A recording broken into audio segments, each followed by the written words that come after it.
para que em mim tenhais paz. Isso é Jesus dizendo. No mundo tereis aflições, mas tende bom ânimo, eu venci o mundo. Quantos podem, digam amém? Muito bem, queridos irmãos, Igreja de Cristo aqui reunida, nesta escola bíblica de jovens, o texto ora lido, indiscutivelmente, é um dos textos mais famosos das Escrituras Sagradas. As páginas neotestamentárias divulgam com muita propriedade o assunto em evidência. Quando Paulo escreve aos Coríntios, no capítulo 4 da segunda carta, que foi o tema escolhido para este evento, ele fala que, no versículo 17, a nossa leve e momentânea tribulação produz para nós um peso de glória muito excelente. E tem tudo a ver com o que Jesus está dizendo aqui aos seus discípulos na sua última semana de vida. Os capítulos 14, 15 e 16 de João falam exatamente disso. Jesus está prestes a ser entregue. Jesus está prestes a morrer na cruz por nós. E agora ele começa então a intensificar seus ensinos mais profundos para que os seus discípulos entendessem qual era de fato a tônica do ser cristão. O que significa de fato servir a Deus. E ele diz no versículo de número 32: eis que chega a hora, e já se aproxima, em que sereis dispersos, cada um para a sua casa, e me deixareis só. Mas não estou só, porque o Pai está comigo. Tenho-vos dito isso, para que em mim tenhais paz. No mundo tereis aflições, mas se alegrem, tenham bom ânimo, eu venci o mundo. Isto é um paradoxo. Chesterton, grande teólogo, dizia que um paradoxo é uma verdade de ponta cabeça, a fim de chamar a atenção. Então nós precisamos entender o que é que Jesus está querendo dizer aqui. Ele diz primeiro: eu estou dizendo isso para vocês, para que vocês em mim tenham shalom, tenham paz. Neste mundo, vocês terão tribulações, que é a palavra aqui no original, aflições. Vejam que ele não sugere, ele afirma. Ele não está dizendo o seguinte: no mundo pode ser que vocês tenham aflições. No mundo, olha, possivelmente vocês terão tribulações. Não, é uma afirmação categórica. No mundo vocês terão aflições, mas, graças a Deus tenham mais, né? Tenham bom ânimo, se animem, porque eu venci o mundo. Agora, antes de nós entendermos isso profundamente, eu preciso explicar rapidamente aqui a vocês que a palavra mundo no Novo Testamento, ela possui vários significados, porque é uma palavra polissêmica, ou seja, tem vários sentidos. A palavra mundo, geralmente, é a palavra cosmos, no grego. E ela tem uma conotação, em primeiro lugar, de planetas. Mundo significa planeta no Novo Testamento. Hebreus 11, versículo 3, está escrito: pela fé entendemos que o Senhor, pela sua palavra, criou os mundos. Mundos ali, no plural, se referem aos planetas, de maneira que aquilo que se vê não foi feito do que é aparente. Então, primeiro o significado da palavra mundo, planeta. O segundo significado da palavra mundo é humanidade, pessoas. Por exemplo, João 3,16, o texto áureo da Bíblia: porque Deus amou o mundo de tal maneira que deu seu Filho unigênito, para que todo aquele que nele crê não pereça, mas tenha vida eterna. Então, o segundo significado da palavra mundo é humanidade. Deus amou o mundo, humanidade. Deus amou as pessoas, que entregou o seu Filho unigênito. A palavra unigênito vem do grego monógenes, mono, um, Genes, gerado. O único que foi gerado pelo Espírito Santo. Porque às vezes você pergunta assim para alguém: irmão, o que significa unigênito? Aí a pessoa diz assim: único filho. Então a gente é o quê? Se Jesus era o único, a gente não é. Mas a Bíblia diz que nós somos filhos. Claro que por adoção, mas somos. Jesus é o Filho unigênito, o único que foi gerado pelo Espírito Santo. Deus amou o mundo de tal maneira que este único Filho que foi gerado pelo Espírito Santo, Ele entregou por nós. Você pode glorificá-lo por isso? E o terceiro e mais importante significado da palavra mundo aparece aqui neste versículo. Jesus disse: no mundo tereis aflições. Este mundo aqui se refere ao sistema imposto pelo diabo neste planeta, ao sistema de ideologias e filosofias satânicas, aquilo que Satanás tem tentado modificar, a inversão de valores morais, éticos, legais, espirituais. Isso é o que a Bíblia chama de mundo. E é por isso que o mesmo João, na primeira epístola que escreve, no capítulo 2, versículo 15, ele diz: não ameis o mundo, nem o que no mundo há. Se alguém ama o mundo, o amor do Pai não está nele. É este mesmo mundo sistema que a Bíblia diz que jaz no maligno. É este mesmo mundo que Jesus diz para a gente se afastar. Mas pastor, a gente não está no mundo? Sim, a gente está no mundo planeta, mas a gente não faz parte do mundo sistema maligno. Quem está entendendo?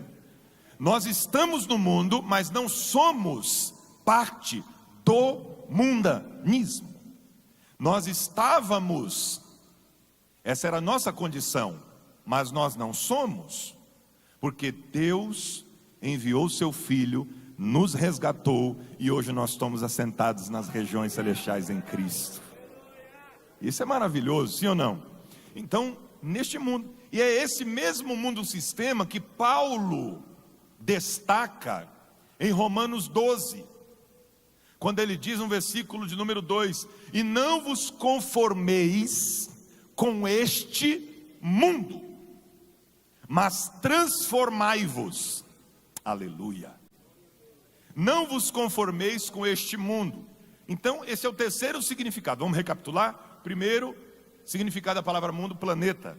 Segundo, humanidade. Terceiro, sistema diabólico de Satanás, sistema maligno imposto aqui neste planeta. Então aqui Jesus está dizendo: no mundo vocês vão ter aflições. E alguns exegetas interpretam o seguinte: Jesus está falando dos dois tipos de mundo aqui, o mundo planeta e o mundo sistema. No mundo tereis aflições, ou seja, nesse planeta vocês vão sofrer, mas tenham bom ânimo, eu venci o mundo sistema de Satanás. Você pode glorificar a Deus por isso? Então isso é maravilhoso. E Jesus diz o seguinte: vocês vão ter aflições, porque servir a Deus não nos isenta de passarmos por tribulações. E é por isso que Paulo vai dizer no tema que foi escolhido: por isso não desanimamos. Porque Paulo sabia muito bem qual era a sua missão, qual era a sua função, o porquê ele aqui estava, para que ele estava servindo a Deus neste mundo, o seu propósito, sua vocação. Quando a gente compreende a nossa vocação e entendemos aquilo para o que o Senhor nos chamou, tudo muda, porque a nossa perspectiva, ela não é mais mundana, mas ela é eterna. A gente não enxerga mais as coisas com olhar humano, mas com olhar divino. E é isso que Deus quer de nós. Vejam que este mundo, ele tem aflições, ele tem tribulações, e nós, estando neste mundo, vamos passar por essas dificuldades. Só que tem um porém: quando a gente passa por dificuldades e aflições, a gente muitas vezes não compreende o porquê. Não entendemos a necessidade daquele propósito. Por que Deus está nos permitindo passar por aquilo? Mas tem uma coisa: a vontade de Deus é sempre melhor que a nossa. Aleluia. E Deus sabe o porquê.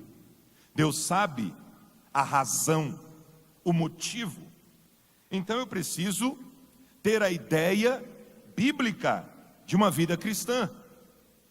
Paulo diz que nós estamos neste mundo e aqui o homem exterior vai se deteriorando, mas o homem interior é renovado dia após dia. Então nós temos dois tipos de seres humanos: o homem interior e o homem exterior. Ou seja, o homem físico e o homem espiritual. E o homem físico se deteriora, mas o homem espiritual se renova, mesmo em meio às tribulações. Louvado seja o nome do Senhor. Por isso que o grande escritor C.S. Lewis, ele disse: tente excluir a possibilidade do sofrimento que a ordem da natureza e a existência que o livre-arbítrio envolvem, e descobrirá que excluiu a própria vida. Não há como viver nessa terra sem sofrer. Ser crente, então, mais ainda, porque é exatamente o que Jesus nos ensinou: quem quiser vir após mim, pegue a sua coroa e siga-me. Foi isso que ele disse? Não, quem quiser vir após mim, negue-se a si mesmo, tome a sua cruz e siga-me. Aqui na terra, ainda é cruz, coroa é só lá. Aí é exatamente o que diz o grande teólogo E.F. Mark. Ele diz algo muito interessante. Ele diz que quando nós estamos aqui nós recebemos alegria, lá nós entraremos na alegria. Então há uma diferença: aqui nós vamos sofrer, nós vamos passar por dificuldades, nós vamos passar por aflições, e Jesus disse que nós iríamos, porque Jesus nunca nos iludiu, Jesus nunca tentou dizer diferente disso. Jesus não era otimista, porque o otimista vê a realidade melhor do que ela é. Jesus também não era pessimista, porque o pessimista, ao contrário, vê a realidade pior do que ela é. Jesus é a verdade personificada, ele é realista. Então ele diz: no mundo vocês vão sofrer, mas se alegrem, eu venci o mundo, e isso garante que você também vencerá. É essa a mensagem que ele está transmitindo para nós. William MacDonald diz o seguinte: quando falamos sobre vida cristã, não há lugar para coisa impessoal, como o acaso, como destino, como o nada, mas para um Deus pessoal, amoroso e fiel, maravilhoso e todo-poderoso,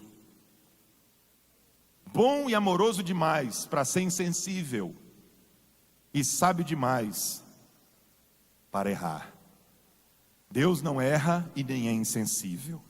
Tudo o que Ele faz é bom, é perfeito, porque o nosso Deus é o grande eu sou. Quem acredita nisso e pode glorificar a Ele? Então, no mundo nós vamos ter aflições. Por isso que Paulo diz: não vos conformeis a este mundo, mas transformai-vos. Vejam que ele não diz assim: transformai-o, porque senão ele estaria dizendo transformem o mundo. Ele está dizendo transformai-vos. É uma questão pessoal, porque quem quer transformar o mundo primeiro tem que se transformar, e isso é a operação do Espírito Santo na vida da igreja. Eu tenho uma palavra de Deus para você esta noite. Ele quer te transformar ainda mais, para que você seja a imagem do Filho de Deus, porque a igreja precisa manifestar a glória de Cristo ao mundo. É para isso que nós fomos chamados, para que as pessoas olhem para nós e a luz de Cristo resplandeça na vida deles. Caso contrário, a gente está falando da nossa missão. Jesus quer que a nossa vida seja transformada. Por isso que Max Lucado disse uma frase interessante num dos seus livros.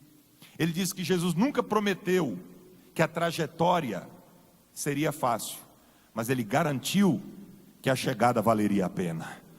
Então, nós precisamos ter esta noção de que no mundo nós vamos passar por aflições, porque tem gente que acha que pelo fato de servir a Deus está isento de dificuldades. Não, eu sou crente, então não posso ficar doente. Eu sou crente, eu não posso ter falta de dinheiro. Eu sou crente, eu tenho que ter o melhor carro, eu tenho que ter a melhor casa, eu tenho que ter o melhor apartamento. Deus dá tudo isso? Claro que dá, irmãos. Porém, isto não é a regra. Deus faz isso como um bônus para nós, porque Deus não dá tudo aquilo que a gente quer, mas Ele dá tudo aquilo que a gente precisa. E a coisa importantíssima que nós devemos colocar na nossa cabeça hoje é que a salvação está acima de qualquer coisa, e você já tem a salvação. A gente não merece ser salvo, mas somos salvos pela graça, e isso é por demais maravilhoso. Oh, louvado seja o nome de Jesus! A salvação. Então, quando eu entendo que a salvação foi garantida na cruz, eu glorifico a Deus. E a nossa leve e momentânea tribulação produz em nós um peso de glória. Aleluia. Vejam que quem está dizendo isso, irmãos, é Paulo. Nossa leve e momentânea tribulação. Irmãos, a tribulação de Paulo foi leve e momentânea? Ele sofreu muito. Não foi leve não, foi pesado. Só que ele está fazendo uma comparação entre a tribulação da terra e a glória que há de vir. E ele viu que na balança não tem como comparar. Por mais que soframos, a glória que nos reservada está é muito superior. Quem pode adorar a Jesus por isso? É muito maior, é muito melhor. Então Paulo diz em Romanos 12: não vos conformeis a este mundo.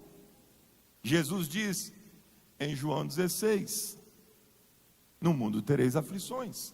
O que é não se conformar com este mundo? É não se amoldar a este mundo. É como este copo com água. A água está dentro do copo. A água sozinha ela é informe, mas quando ela fica dentro do copo, ela se amolda ao copo e ela passa a ter o formato que o copo tem, formato cilíndrico. Mas ela fora do copo, ela é informe. Quando ela está dentro do recipiente, ela assume a forma do recipiente. Ela se conformou ao copo. É isso que Paulo está dizendo. Não vos conformeis com este mundo. Ou seja, não se tornem iguais a este mundo. Porque nós estamos aqui, mas não somos daqui. Nós somos do céu. Aleluia, aleluia, louvado seja Deus. Essa é a nossa perspectiva. Mas por que nós sofremos então? Por que Paulo sofreu tanto? Um homem cheio do Espírito Santo, porque ele passou por tudo que passou. Nós fazemos tudo que nós devemos fazer corretamente, porque nós sofremos. Nós não conseguimos compreender o agir de Deus, mas nós devemos confiar que a vontade dele é sempre melhor que a nossa. Por isso que está escrito em Atos 5:41. Olha só o que os irmãos, os primeiros discípulos, eles têm muito a nos ensinar. Olha só o que eles disseram depois de sair da prisão, depois de apanhar, depois de sofrerem. Retiraram-se, pois, da presença do conselho, regozijando-se de terem sido julgados dignos de padecer afronta pelo nome de Jesus. Eles saíram da prisão, glorificando a Deus, se alegrando, porque estavam sendo perseguidos pelo nome de Jesus. Como é bom sofrer por Cristo.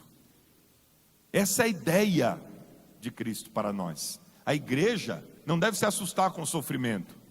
Pelo contrário, ela deve se alegrar. Foi isso que Pedro disse na sua carta, no capítulo 4, primeira carta. Ele disse que nós devemos sofrer e nos alegrar, porque Deus tem um propósito no nosso sofrimento. Pastor, mas eu não entendo. Mas não é para entender, é para agradecer. Deus não se compreende, não se entende. Deus se adora, Deus se exalta, Deus se enaltece. Nós não estamos aqui para compreender Deus. O maior PhD do mundo pode tentar compreender a mente de Deus, não vai conseguir. Por quê? Porque Deus é inacessível. Nós não temos capacidade intelectual, espiritual, para atingir a mente de Deus. Somente o Espírito de Deus consegue fazer isso. É o que a Bíblia nos descreve. Então deixa de querer tentar entender o porquê você está passando por isso, e passe a agradecer a Deus pelo que você está enfrentando, porque Deus sabe o que é melhor para nós. Nada foge ao controle de Deus. Dr. Ron Rhodes nos dá um exemplo muito maravilhoso a respeito do sofrimento do crente. Ele diz o seguinte: nós passamos por tribulações e dificuldades e não entendemos, Mas não é por conta disso que não exista um propósito no nosso sofrimento. Há uma razão. Eu posso não saber qual é. Deus pode não me revelar. Mas eu tenho que, com fé, confiar em Deus absolutamente, de que o que Ele está fazendo é bom, é perfeito e é agradável. E ele diz o seguinte, ele faz uma analogia: nós como pais, muitas vezes temos que fazer coisas com os nossos filhos que eles, da perspectiva de filho, não entendem. Por exemplo, o pai pega o filho, leva ele no hospital, ele está tranquilo lá, está brincando, de repente o pai fala para ele: vem cá meu filho, vamos ali com o pai. Ele diz: vamos pai. Ele fica todo feliz, e ele vai. De repente o pai leva ele para um lugar que ele não conhece muito bem. Ele diz: que lugar é esse, pai? Não, fica tranquilo filho, você está comigo. Ele precisa ser vacinado, ele precisa receber uma injeção, ele precisa ser imunizado de alguma doença. E aí o pai deixa ele lá. Ele não está entendendo nada, que lugar é aquele. De repente chega alguém de branco, com máscara, e vem, ó, não vai doer nada. Ele diz: espera aí, claro que não vai doer, não é para doer, eu estava brincando em casa, o que eu estou fazendo aqui? Eu não estou entendendo, pai. E aí vem aquela injeção enorme, entra no braço dele, ele chora, ele sangra, ele sente dor. Vamos olhar da perspectiva do filho? Ele olha para o pai e diz: espera aí, esse homem disse que me ama, todo dia disse que morreria por mim, e agora eu estou tranquilo em casa, brincando, ele me traz para cá para sentir dor, para chorar e para sangrar, para sofrer, na frente de pessoas que eu nunca vi. Eu não estou entendendo, pai. Está parecendo uma contradição. O senhor disse que me ama e me traz aqui para sentir dor, sofrer e sangrar? Agora vamos olhar da perspectiva do pai? O pai está olhando para o filho e está doendo mais nele do que no filho. É assim ou não é? Quem tem filho sabe. Ele olha e diz: meu filho, eu queria que fosse diferente, mas não tem como. Você tem que passar por esse momento, esta leve e momentânea tribulação, porque ela vai produzir para você resultados benéficos que você nem imagina, porque a sua capacidade intelectual ainda não atinge. Mas eu, como seu pai, que conheço mais do que você, que tenho mais experiência do que você, posso te assegurar que se não fosse para o teu bem, eu não te permitiria passar por isso. Alguém está entendendo aí? Então você precisa, por quê? Porque depois poderiam ver coisas piores, doenças terríveis, ou ele até morrer antes do tempo. Mas o pai sabe que ele precisa passar por aquilo. É só um momento, Deus está falando com você. É só um momento de aflição, é só um momento de dificuldade, é só um momento de sofrimento. Deus sabe o que é melhor. Nós não entendemos Deus, porque nós só enxergamos um fiozinho do tapete. Deus enxerga a tapeçaria completa. A gente só enxerga uma árvore, Deus enxerga a floresta inteira. A gente só vê o presente, Deus vê o futuro. Deus vê o passado, Deus vê o presente, tudo ao mesmo tempo. Então levante a sua voz e agradeça ao nome de Jesus por tudo aquilo que Ele nos permite passar, ainda que a gente não entenda. Deus está falando conosco. Então eu posso não compreender, mas o sofrimento é necessário, sabe por quê? Porque ninguém amadurece sorrindo, ninguém amadurece fazendo churrasco, comendo picanha e tomando Coca-Cola. A gente amadurece sofrendo. A gente amadurece no leito de enfermidade, num hospital visitando um ente querido. A gente amadurece num cemitério, no velório, quando a gente perde alguém que a gente tanto ama. A gente amadurece quando a gente está sentindo dor, quando a gente perde, quando a gente fica a gente perde na nossa ótica, mas na ótica de Deus a gente está ganhando. Quem pode glorificar a Deus? Porque na matemática de Deus é assim: quem ganha perde, quem perde ganha.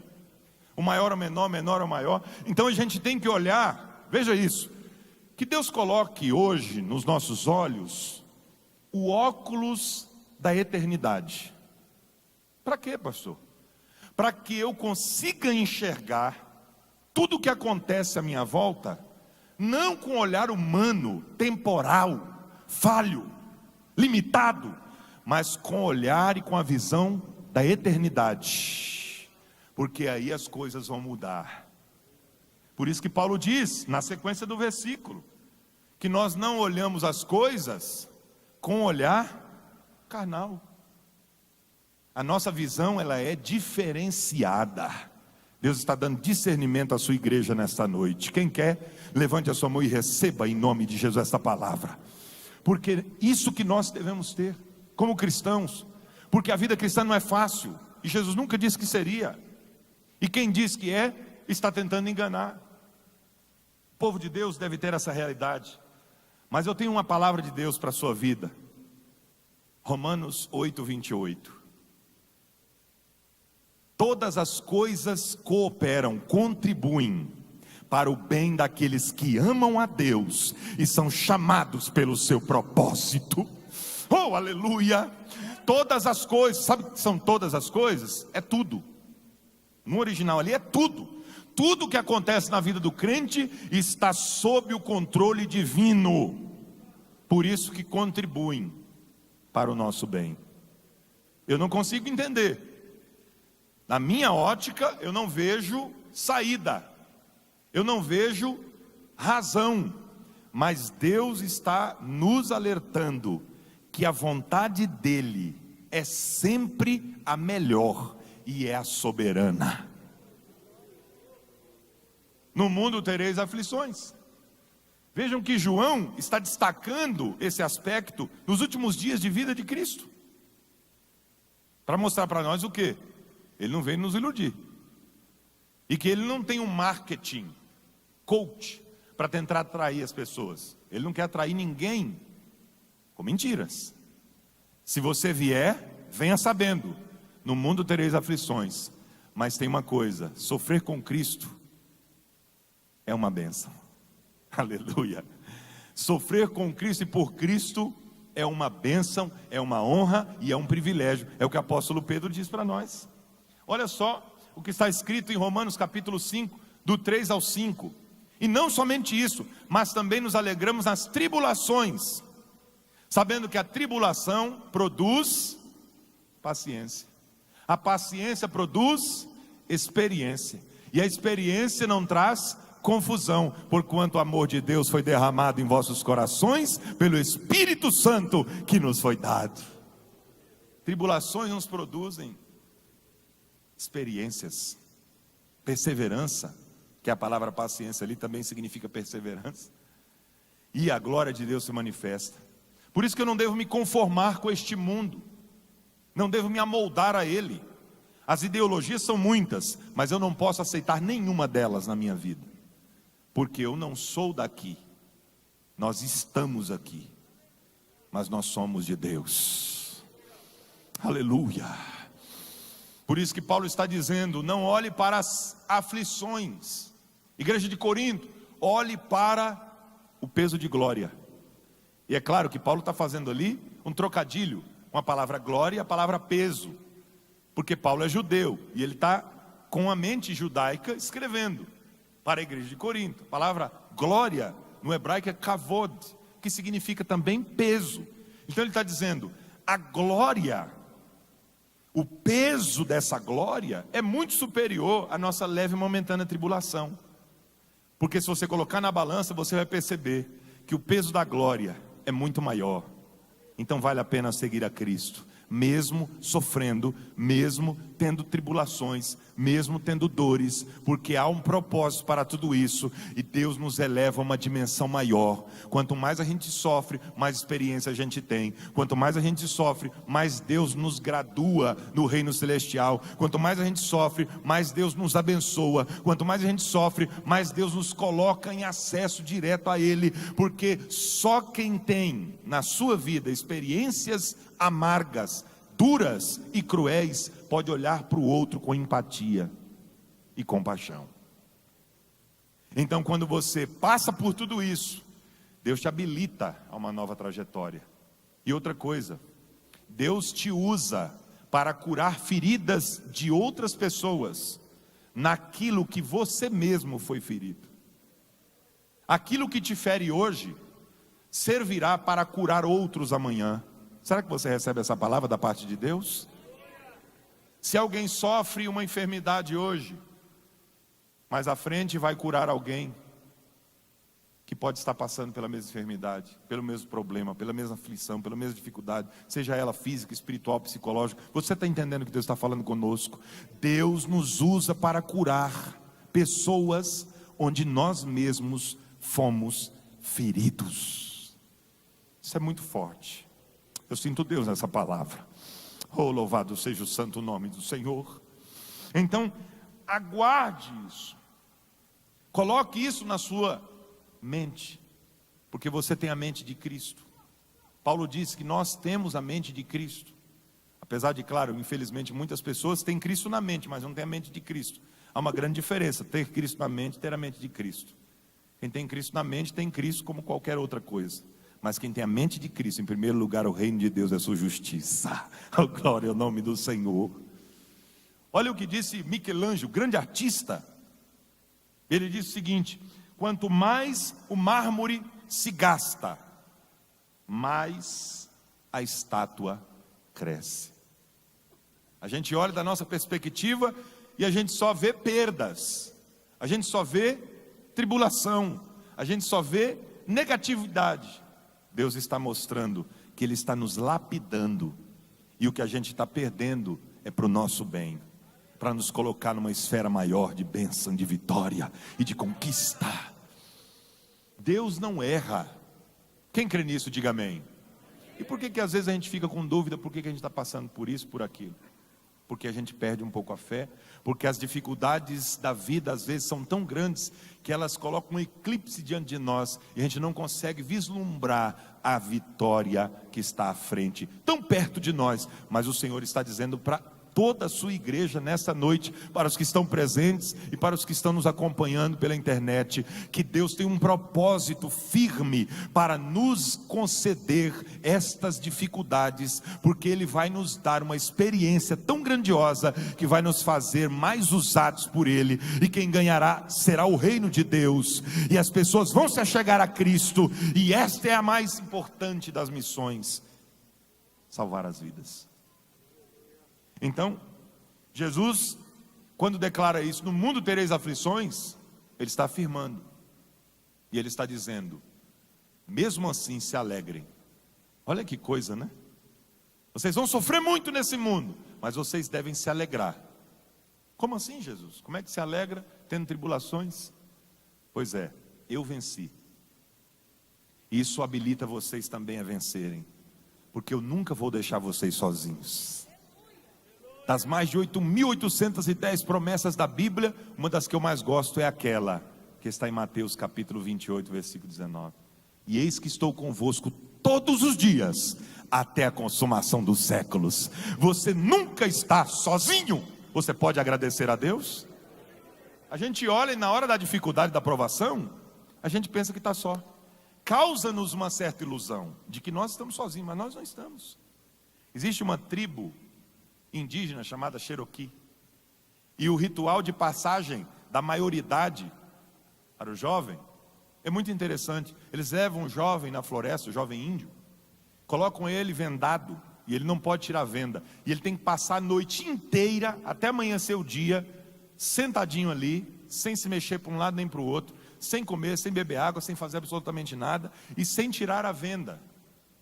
Ele tem que ficar ali e resistir. E quando ele está ali sozinho, ele fica apavorado, porque vocês sabem, os sentidos se aguçam, né? Você não está vendo e você começa a ouvir melhor, você começa a sentir melhor, e aí qualquer barulhinho já é sinônimo de perigo, de animais selvagens, de serpentes, de aranhas, escorpiões, qualquer coisa, de tribos inimigas que podem atacar e matá-lo. Você está vendado, você não pode tirar a venda, porque se ele tira, ele não pode ser considerado maior, e não pode entrar para a tribo. Então ele passa por aquela noite inteira, e ele não pode gritar por socorro, ele não pode chorar, ele tem que aguentar firme, porque ele será considerado um homem. Aleluia. Quando eu li isso, achei muito interessante. Aí quando amanhece o dia, e ele não pode depois contar para os outros como é que é o processo e como é que é o ritual, porque se ele fizer isso, ele é excluído da tribo para sempre. Então ele tem que guardar segredo depois que ele passar pelo processo. Ele tem que segurar. E aí quando amanhece o dia, alguém vai lá e tira a venda dele. E quando tira a venda dele, ele percebe que o tempo todo o pai dele estava do lado dele, mas ele não sabia. Assim é conosco. A gente passa por tantas dificuldades e aflições, a gente parece-nos sozinhos, mas o Senhor nunca se retirou da nossa presença. Ele sempre esteve ao nosso lado. Quantos podem glorificar a Deus? A nossa leve e momentânea tribulação produz para nós um peso de glória muito excelente. Então aguenta firme, porque vai valer a pena. Sempre vale a pena para aquele que serve a Deus. Sempre vale a pena para aquele que confia no Senhor. Pois os que confiam no Senhor serão como os montes, que não se abala, mas permanece para sempre. Quem acredita nessa palavra, levante a sua mão e glorifique o nome do Senhor. Que Deus abençoe a sua vida, que Deus abençoe a sua casa, que Deus abençoe a sua família, que Deus esteja contigo o tempo inteiro, e não desista em meio à dor. Deus sabe o que é melhor para nós. Muito obrigado.